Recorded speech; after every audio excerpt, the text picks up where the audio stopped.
Hello, welcome to my YouTube channel আগন্তুক। আমি চলে এসেছি বন্ধুরা চুম্বক অধ্যায়ের আরও কিছু প্রশ্নের সমস্যার সমাধান নিয়ে। প্রথম কোশ্চেন হলো, প্রাকৃতিক চুম্বককে লোডস্টোন বলে কেন?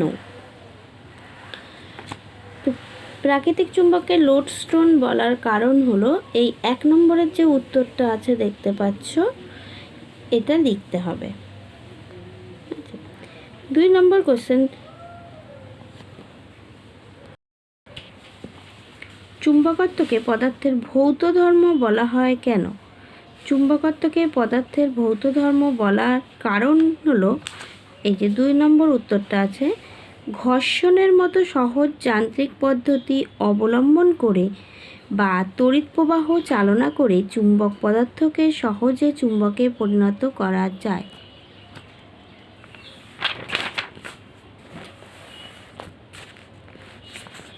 আবার আঘাত বা উষ্ণতা বৃদ্ধি, দীর্ঘদিনের অব্যবহার ইত্যাদির মাধ্যমে চুম্বককে অনাকাশে বিচুম্বকিত করা যেতে পারে। অর্থাৎ চুম্বকত্ব পদার্থের একটি অস্থায়ী ধর্ম।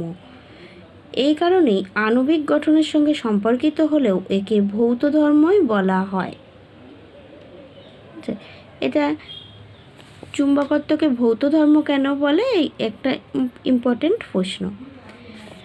তারপর নেক্সট কোশ্চেন, এটাও আমাদের বেশ ইম্পর্টেন্টই বলা চলে। চুম্বকের মাঝখানে আকর্ষণ বা বিকর্ষণ হয় না কেন? চুম্বকের মাঝখানে আকর্ষণ বা বিকর্ষণ হয় না কেন?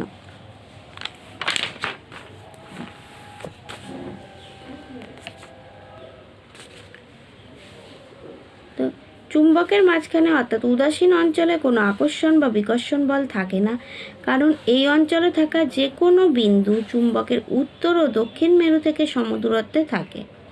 চুম্বকের উত্তর ও দক্ষিণ মেরুর শক্তি সমান। এই অঞ্চলে থাকা যে কোনো বিন্দুর উপর চুম্বকের 2 মেরু সমান ও বিপরীতমুখী বল প্রয়োগ করে, ফলে লব্ধির বলের মান 0 হয়। কোনো আকর্ষণ বা বিকর্ষণ বল কাজ করে না। সেই জন্য চুম্বকের মাঝখানে কোনো আকর্ষণ বা বিকর্ষণ থাকে না।